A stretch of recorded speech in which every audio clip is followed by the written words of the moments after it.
दो चुनौतियों का सामना करो, फेस चैलेंजेस। रामू नाम का एक धोबी था। उसकी आर्थिक स्थिति ठीक नहीं थी। बहुत ही मुश्किल से उसके घर का गुजर बसर हो रहा था। उसके परिवार में उसकी पत्नी तथा एक बच्चा रहते थे। बच्चे का नाम सुरेश था।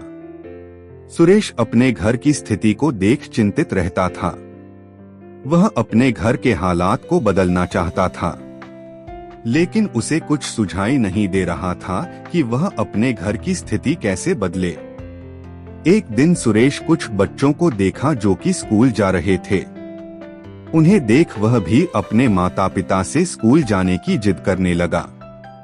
उसके माता पिता ने कहा, बेटा, हमारी हैसियत इतनी नहीं है कि हम तुम्हें पढ़ा सके। तुम्हें पढ़ने के लिए हमारे पास पैसे नहीं हैं। सुरेश स्कूल जाने के लिए कोई न कोई साधन निकलने की कोशिश करने लगा। उसने अपने रिश्तेदारों से मदद मांगी, लेकिन उन्होंने ज्यादा खर्च बताकर मना कर दिया। सुरेश ने फिर भी हार नहीं मानी। उसने अपने गांव के मुखिया से मदद मांगी, लेकिन मुखिया जी कहा, बेटा, थोड़ा बहुत आपकी मदद कर सकता हूँ, लेकिन पूरे साल की पढ़ाई की व्यवस्था नहीं कर सकता। सुरेश ने अपने पिता के काम में हाथ बटाना शुरू कर दिया, जिससे उसके पिता की आमदनी थोड़ी बहुत बढ़ गई। उसकी लगन देख उसके पिता ने किसी तरह उसका दाखिला स्कूल में करवा दिया। सुरेश ने फिर भी हार नहीं मानी। उसने अपने गांव के मुखिया से मदद मांगी, लेकिन मुखिया जी कहा, बेटा, थोड़ा बहुत आपकी मदद कर सकता हूँ, लेकिन पूरे साल की पढ़ाई की व्यवस्था नहीं कर सकता। सुरेश ने अपने पिता के काम में हाथ बटाना शुरू कर दिया, जिससे उसके पिता की आमदनी थोड़ी बहुत बढ़ गई। उसकी लगन देख उसके पिता ने किसी तरह उसका दाखिला स्कूल में करवा दिया। अब सुरेश के सपनों को पंख मिल चुके थे। उसने पूरी मेहनत से पढ़ाई शुरू कर दी। देखते देखते उसे कई और रास्ते मिलते गए जो कि उसकी पढ़ाई में मदद करने लगे। इस तरह से सुरेश एक दिन अपनी पढ़ाई पूरी कर अध्यापक बना। उसने गरीब बच्चों को फ्री में शिक्षा देना शुरू कर दिया, जिससे उसके प्रति लोगों का सम्मान और अधिक बढ़ गया, क्योंकि वह बहुत संघर्ष के बाद ही सफलता प्राप्त की थी।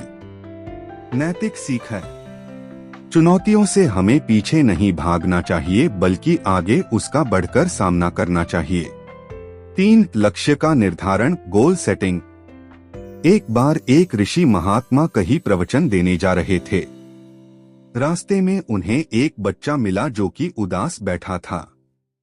महात्मा जी ने बच्चे को अपने पास बुलाकर पूछा, क्या बात है बेटा, तुम कुछ उदास लग रहे हो? बच्चे ने कहा, महात्मा जी, मैं जीवन में कुछ करना चाहता हूँ, लेकिन मुझे कुछ समझ नहीं आ रहा कि मैं क्या करूँ। महात्मा जी ने कहा, आखिर तुम करना क्या चाहते हो? बच्चे ने कहा, कुछ भी।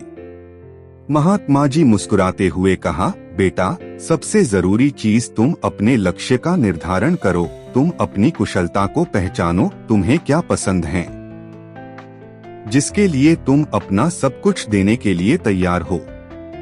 बच्चे ने कुछ देर सोचकर बोला, महात्मन, मुझे दौड़ना बहुत पसंद है। अगर मैं दौड़ना शुरू करता हूँ तो मैं सब कुछ भूल जाता हूँ। मैं अपने लक्ष्य को बिना प्राप्त किए नहीं रुकता। महात्मा जी ने कहा, फिर तुम अपने आप को एक कुशल धावक क्यों नहीं बनाते?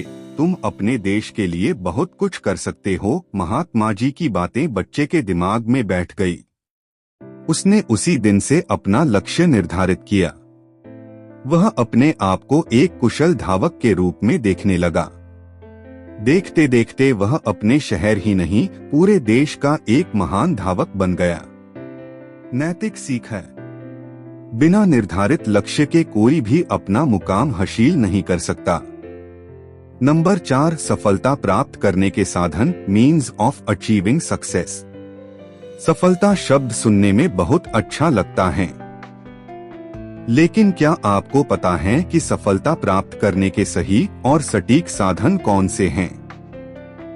राहुल अपने कैरियर को लेकर बहुत परेशान रहता था।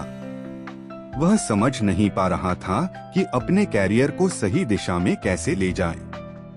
एक दिन उसकी मुलाकात स्कूल के अध्यापक से हुई। राहुल ने अपने मन की सारी बात अध्यापक से बता दिया।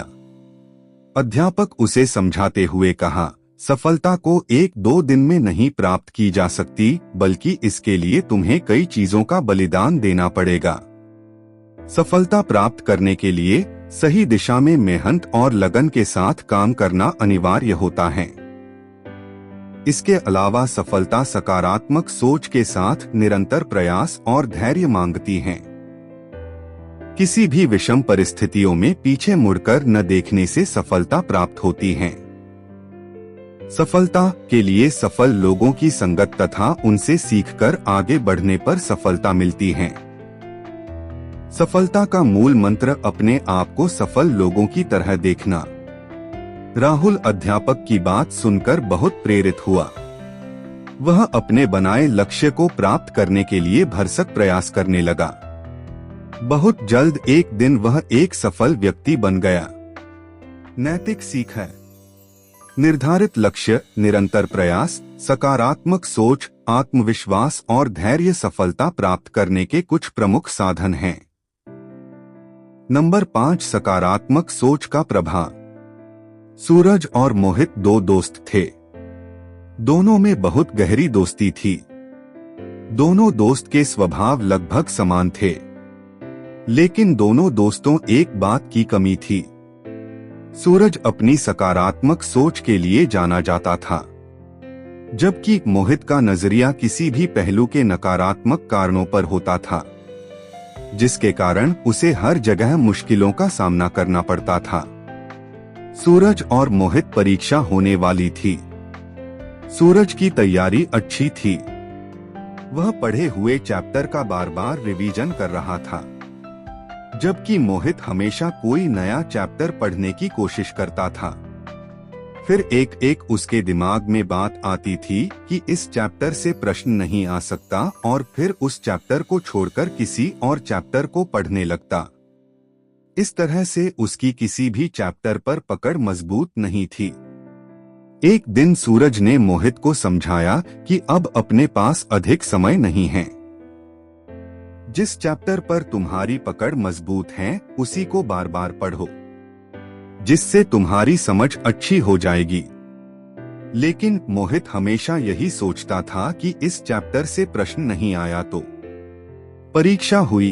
परीक्षा हाल में पेपर देखकर मोहित का सिर चकरा गया। प्रश्न पत्र में छोड़े हुए चैप्टर में से कई प्रश्न पूछे गए थे, जिसे मोहित ने अच्छे से नहीं पढ़ा था। इस तरह से उसका पेपर अच्छा नहीं हुआ। नतीजा, मोहित परीक्षा में फेल हो गया। नैतिक सीख है। सकारात्मक सोच के साथ लिया गया फैसला सफलता की तरफ ले जाता है।